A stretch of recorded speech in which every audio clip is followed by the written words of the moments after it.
What is up, everybody? Blake the Scholar of Magic, soon to have 750 subscribers. And you want to know why?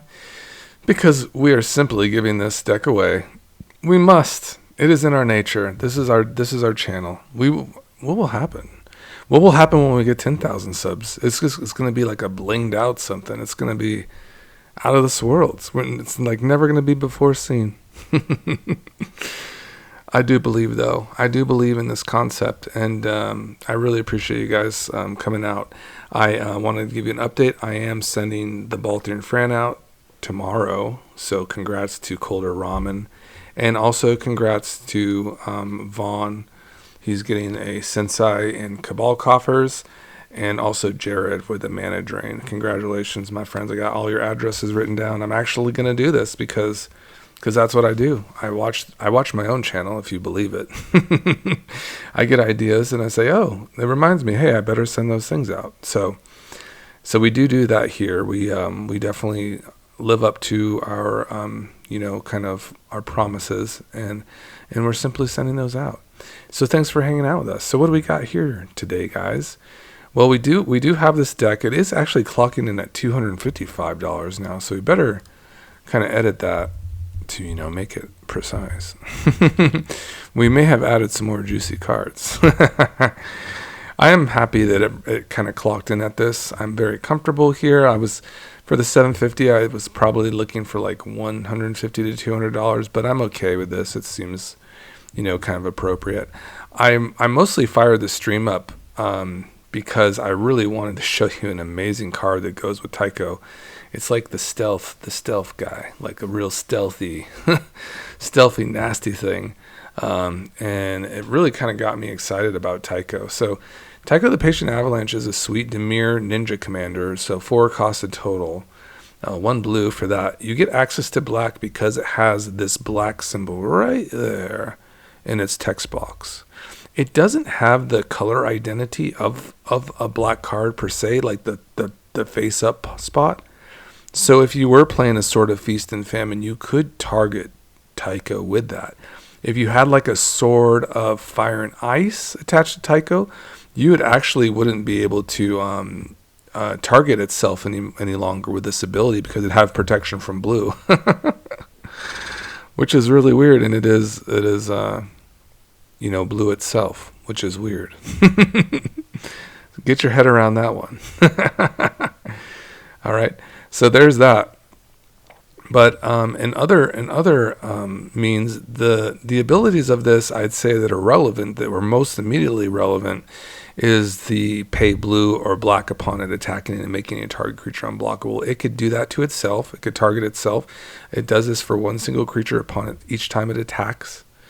So if you have like multiple combat steps during a turn, like for instance, like a Genji Glove, each time it attacks, you can assign a new unblockability to a creature, which is interesting to note.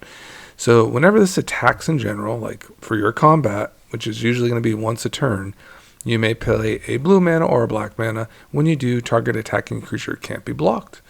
What a fantastic ability. It just is so versatile. It just helps you get over the finish line. I've done this in Brawl and just kind of slotted in Taeko. He's just this tank, and he's just slamming for damage. He's just slamming in for damage. And it's really annoying because there's nothing really that opponents can do about it. They, unless they have particular single target removal, they can't interact with this attacking. So you're just going to love it in that manner. Also, it can get stronger as things leave the battlefield. Creatures leave the battlefield that we control. If it didn't die, scry 1 and put a 1/1 counter on Taeko. We're mostly going to see that through our ninjutsu, so I'm going to showcase that for you first, and you can kind of get an idea of that. We're going to goldfish some hands and get you excited about the deck. So the criteria for becoming eligible for the deck giveaways is to comment. That way we can track the users who are commenting, and when we assemble the videos from the 500 subs and that I've mentioned the giveaway for, then we will randomize the video through a wheel, and then the user who commented on that video will be randomized again through a wheel, and the deck will go to a user. Isn't that cool? So simply comment, say, what's up? How are you doing? I love you guys for doing that. You guys are stepping up and really creating a lot of buzz for the channel and getting the most likes I've ever had for videos. So that's quite exciting. Taeko is a 4/5 body, and it is a Ninja Turtle. It's fantastic. The card that made me fire this stream up today, excuse me, is Nashi, the Moon Sage's Scion. This card is a menace. This card seems so cool in EDH. I thought it was cool in Brawl, but it gets even better because we're going to ninjutsu this sweet baby. Where'd you go, Nashi? There you are. So this has a 4-mana ninjutsu. So kind of on the pricier side, kind of in the middle. But whenever Nashi's Moon Sage's Scion deals combat damage to a player, exile the top card of each player's library. Until end of turn, you may play one of those cards. If you cast a spell this way, pay life equal to its mana value rather than paying its mana cost. Fantastic.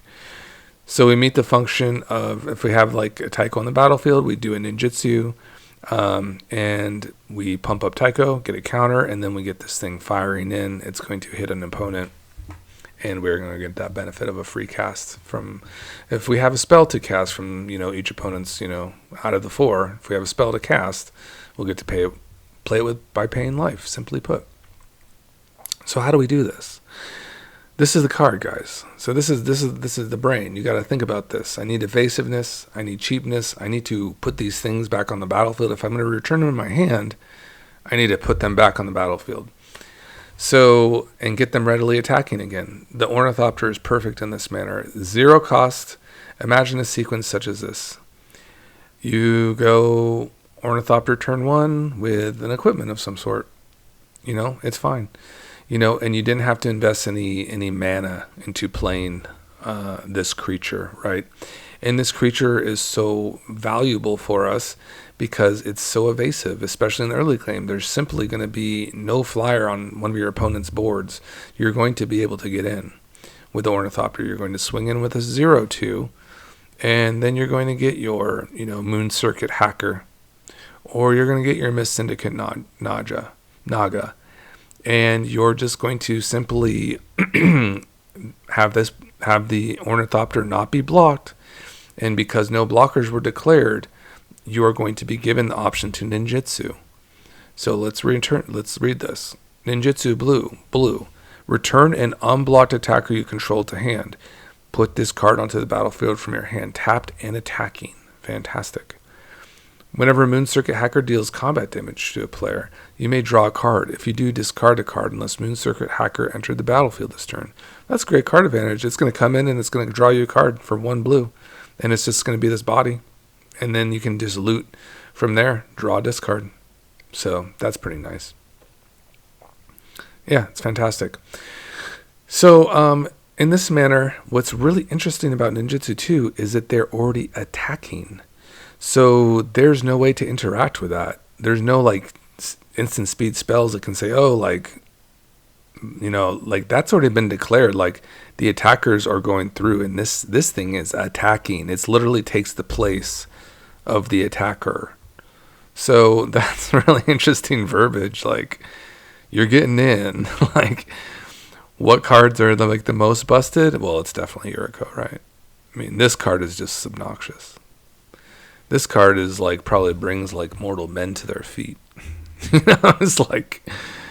It's so awful. It's so awful. Where you're going to be, connecting with your ninjas, and there's such a low ninjutsu cost.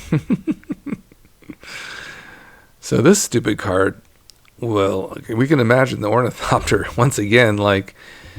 Ornithopter turn 1. Turn 2, we're playing our mana. We have 2 mana available. We attack with our Ornithopter. We ninjutsu in Yuriko. Whenever a ninja you control deals combat damage to a player, reveal the top card of your library and put that card into your hand. So you're going to get that card. Then each opponent loses life equal to that card's mana value. Oh, how about a Thought Monitor? Take 7 to the face, homie. That's crazy. That's crazy stuff. That's really exciting, guys. So that's the excitement factor here.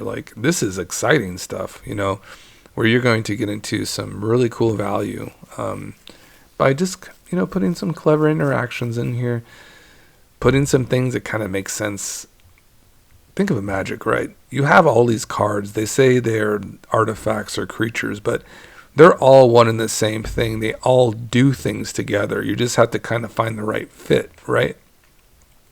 So, you're just going to have to like really bank on your knowledge of the cards, right? I know about Ornithopter. I know about Thought Monitor. I know that there's a lot of unblockable things or evasive things with Ninja.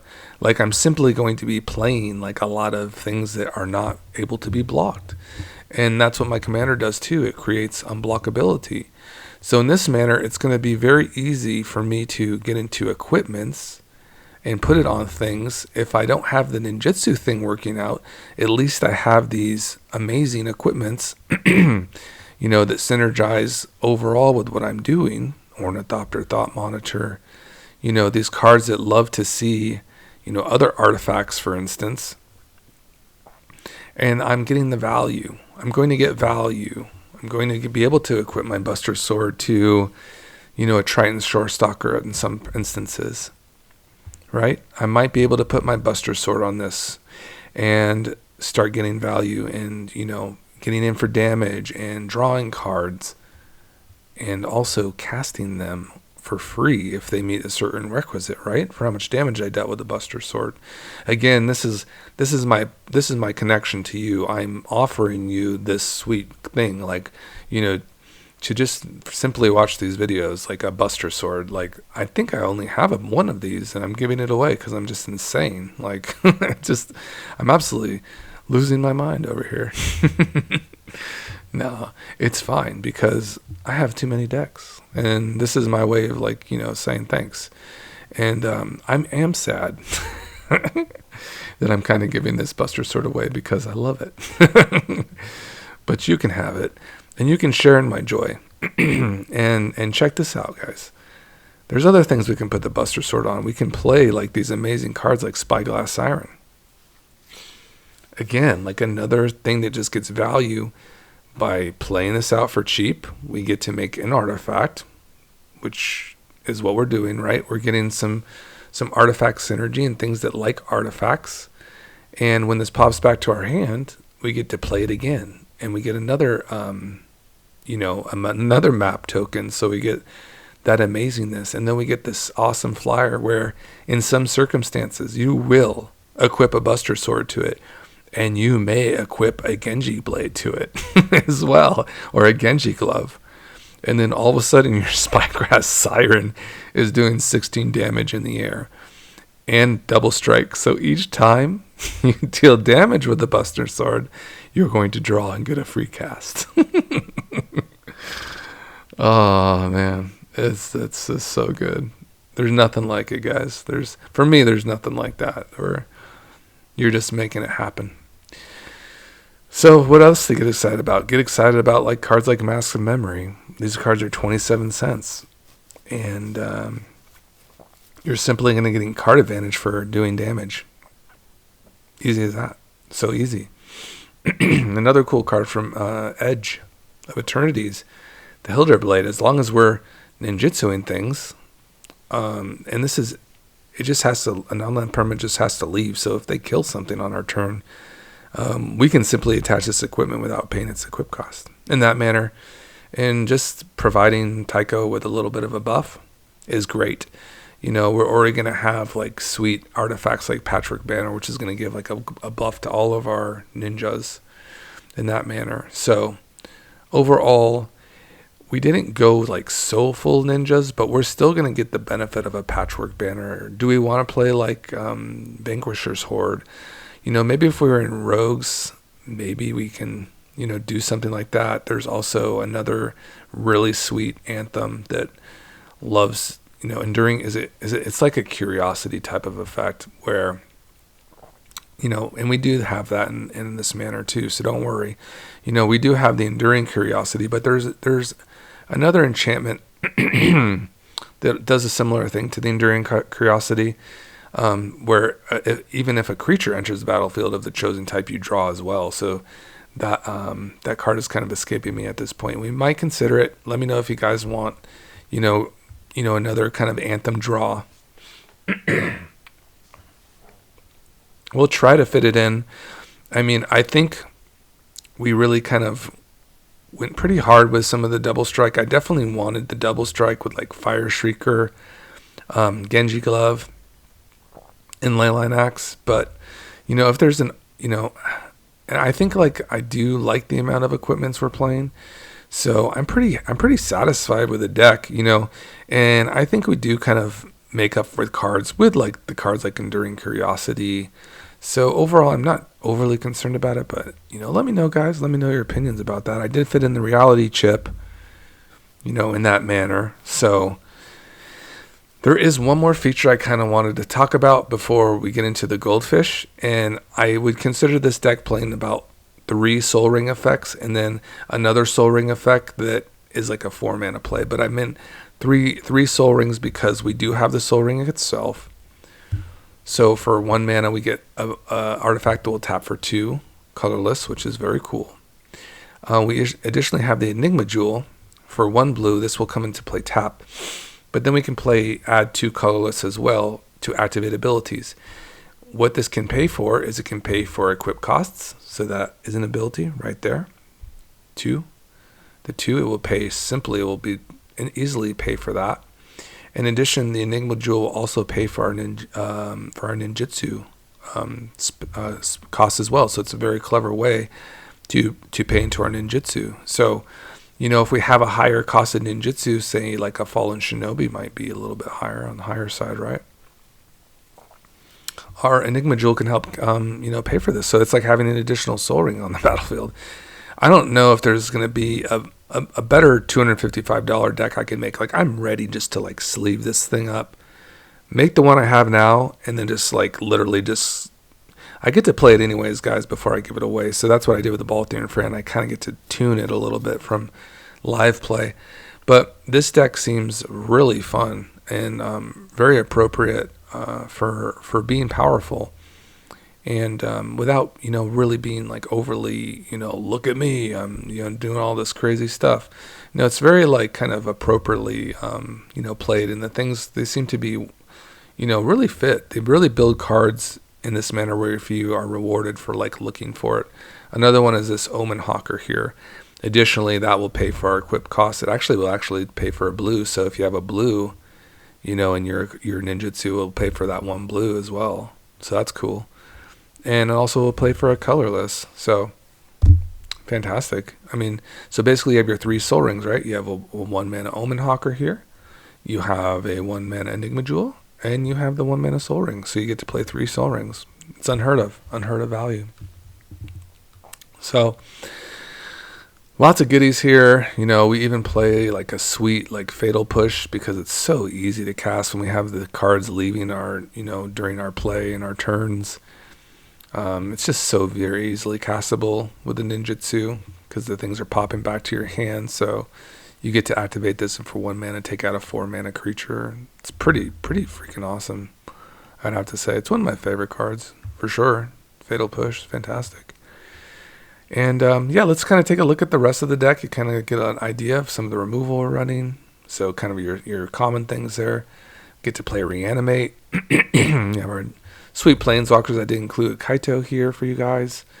Tezzeret, this was the aforementioned 4 mana play that will, let us play those equip costs. So the first activated ability of an artifact activate each turn costs 2 less to activate. So like our reality chip is, easily equipable in that manner. And our other equipments are 2 less to activate. So it's just another reduction. Fantastic.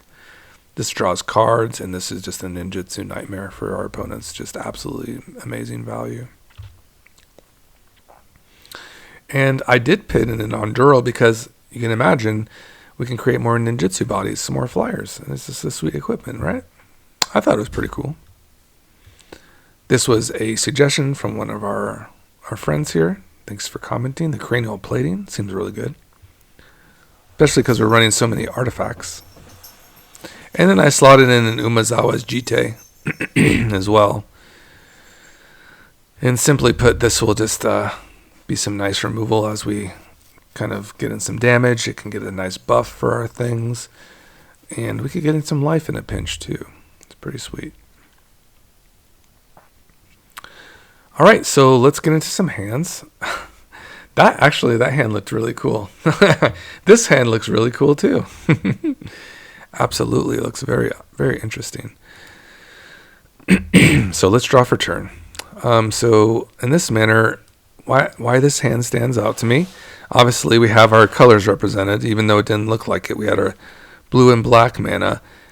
We have an Omen Hawker, so we're definitely going to be able to get into some ninjutsu things probably sooner and later, or start equipping. So that's nice as well. And we get to play this. It's like a nice 1 mana play. So there's that. Ooh, a Jite. Seems pretty cool too. You like suit up a Omen Hawker with a Jite. Be kind of interesting, wouldn't it? Honestly, it's kind of fun, like in this manner, where this could actually just simply be used as a ninjutsu card. So if there's no blockers, you could actually just go in here, declare attackers with the Omen Hawker. If it wasn't blocked, you could do the Covert Technician, right? And this does combat damage to a player. You may put an artifact card with mana value less than or equal to that damage from your hand onto the battlefield. So we could simply cast our Talisman of Dominance and then simply recast the Omen Hawker all over again. And that's a pretty cool turn too. I'm not going to lie. Pretty fun. And we are looking really close to an Ink Eyes here. So that's really good. Ooh, and an Emry. Got some juice, guys. So what we're going to probably want to do is play this. And Ink Eyes is a 5 mana ninjutsu. Is that correct? We have the mana available. So what we'd like to do is get this unopposed, ideally. So hopefully swing this on another open opponent or someone who doesn't want to block us. If we're not blocked, we're going to go probably right into Ink Eyes, right? Yeah, but maybe not, because we probably want to kill some of their stuff before we get into an Ink Eyes as well. Because you want to get into the opponent's graveyard, right? It's possible that we might kind of hold this up and perhaps hold that up, not play a land for turn. Could maybe go. We could go probably Jite by playing this and this, and then we could play Emry for 1 mana because we have 2 more artifacts on the battlefield. We would mill 4.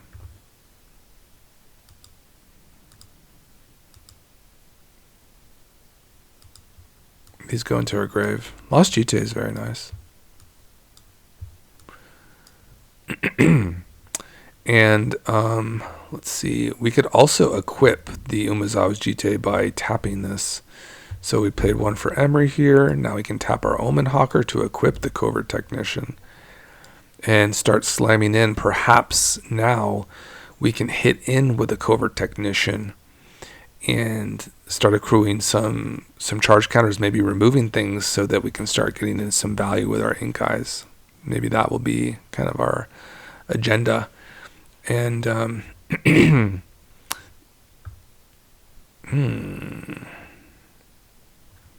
we'd be very close to buffing the Covert Technician up with a Jite is so good because you can get into your artifacts better too. Yeah, like if we do 3 damage with a Covert Technician, we can get into a Fire Shrieker. That's really nice. That seems good too. Yeah, it seems like we have a lot of options on the table. And that's why I like this deck. Let's see what Emry was getting into. There's always instances where you can just ninjutsu the Emry too in some circumstances. You know, you might be able to do that too in some circumstances where you're just ninjutsuing this back and milking more from the library and putting more options. But I'd have to say, having the Lost Jite is not bad at all, guys. Not bad. You know, getting into that value seems pretty decent overall. So it looks like we got into some value. We're kind of generating value in these manners through our ninjutsu. Not much card advantage. So, well, there's a Thought Monitor. That would be a great draw. That that's a great draw because that's just cards. Ninjutsu and a Thought Monitor is very good too because it comes on the battlefield so easily castable because it's reduced by all the artifacts you have on the battlefield. So get that nice reduction there. Very cool. But still, like, do we need more cards? It looks like we do. Yeah, I think we need some more cards. So let's just slap in, let's see, what is it? I think it's called, let's see here.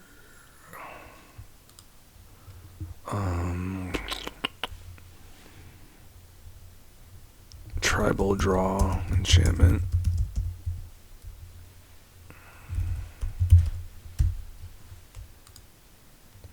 There it is, Kindred Discovery. Perfect.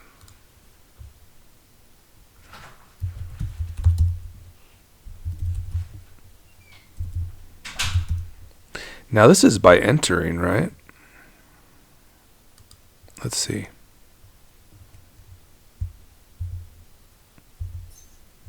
Oops.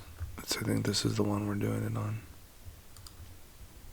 Let me see.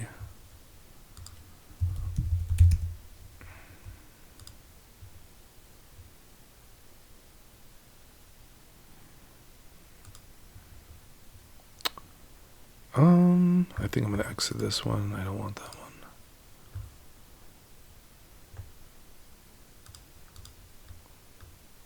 I hope I saved everything correctly because I do love this iteration that I was kind of recording on. So hopefully we can keep this one to get the latest changes. Is it just?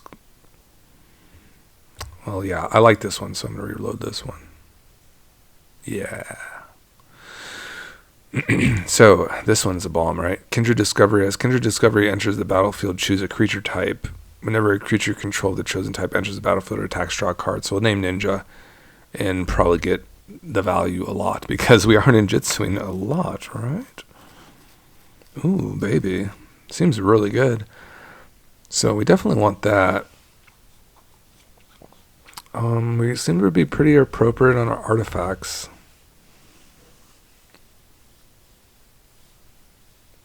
But we definitely do need some cards. How many lands are we rolling? 36 seems pretty appropriate.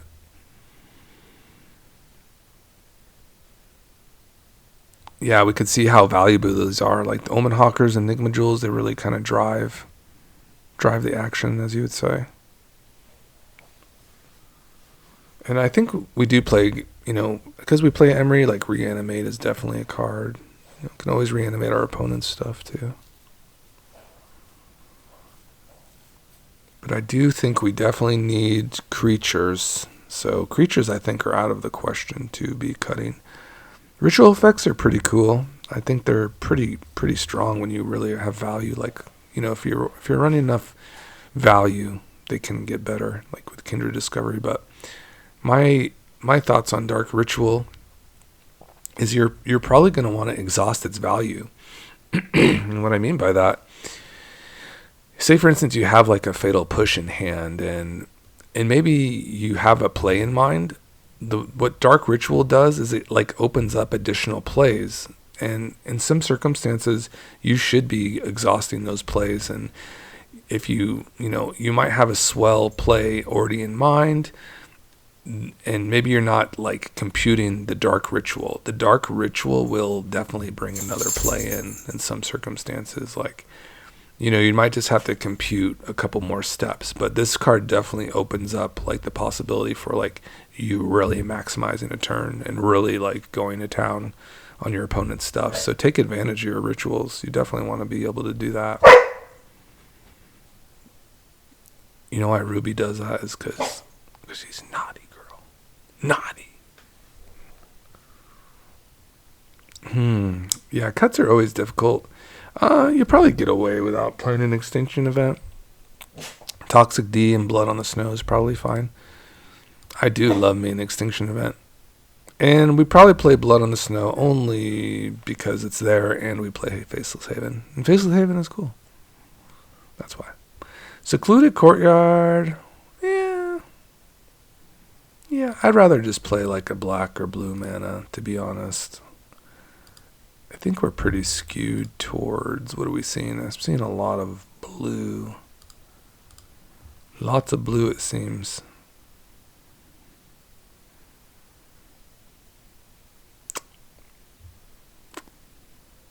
Yeah, we'll try that. We'll add another land of the sort. That's an interesting hand too. That's a one-lander mega hand. What is this, you say? What is it?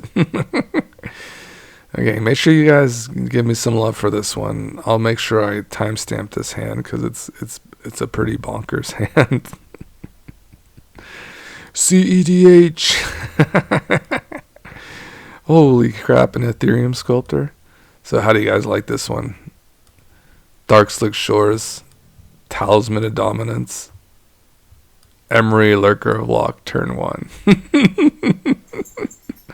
1, 2, 3, 4 mil.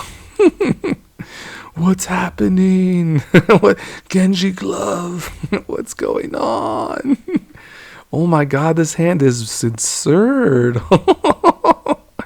They will hate you at Casual Commander Night. Look at this shit. This is bananas. An Ethereum Sculptor? Dude, this is a one-lander Majesty. Oh my god, we drew into the land too. It's unstoppable. So what's this next turn like? You go like Ethereum Sculptor into... How many artifacts is that? Jeez, what's in the graveyard? Ornithopter. You could simply just play the Ornithopter. And will we be able to do the Thought Monitor too if we did that?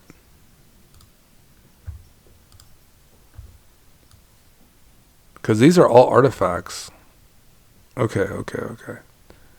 So let's keep a... Okay, so I don't... Yeah, maybe. So you have this. So here's your blue mana here. We still have blue here. When we have the reduction. This is tapped for the Thopter. Here's another artifact for our affinity. Ooh. So we have the reduction to... So should we just do it like this? 1, 2, 3, 4, 5. Apparently we don't have it, do we? Well, we have... Oh, but it's reduced just by these being on the battlefield. I think we simply have it. Okay, so it's just going to be reduced by all these artifacts de facto to 3. And then we just need a blue and 2 generic. Oh my god, we just get into the Thought Monitor on turn 2. And we draw 2 cards. And then we get the Genji Glove out and the Orochi Soul Reaver. We're just simply going to ninjutsu this thing. And this makes treasures. Oh my. Dousing Dagger? That's insane too. That's just like another ritual for us with this flyer. I don't know. There's so many things you can do. And we have the Ornithopter just chilling. Ready ninjutsu. It's broken. Okay, it's broken. I'm just going to... This is broke. This is broke. Yeah, this is broke. Sweet. All right, guys. I don't know if there's much else to tell you, but that was an incredible hand.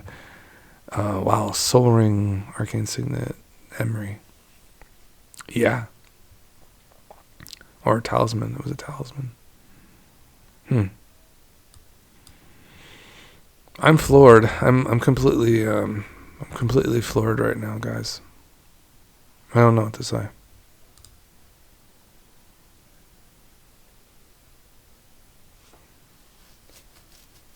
It's very interesting.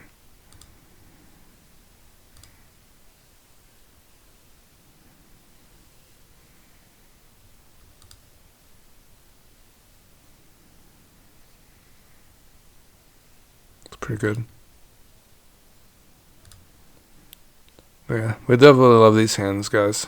Definitely love the 1 mana hands here. With the 1 mana start, they just kind of open the game plan up a little bit, don't they?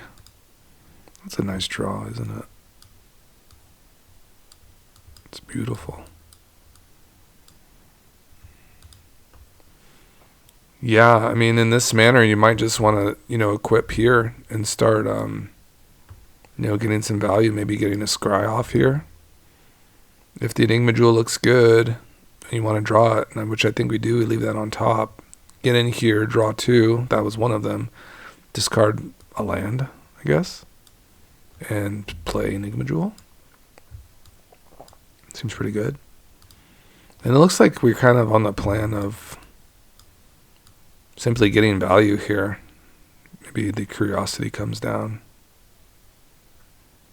Looks like it. And we're just drawing like a whole bunch of cards. Seems nice. Looks like I can reanimate something next turn. Maybe this. Draw. Buster Sword. Good. Yeah, so like sometimes then just your thing can do its thing, We could simply, reanimate this. Get down the Buster Sword as well. Play land. Equip. Really juice up this Triton Shorestalker. And really go ham. Lots of cards. Yeah, I'm happy, guys. I'm happy. Seems good. This is broke. Well, cheers, guys. Have a good one. And I'll see you later, alligator.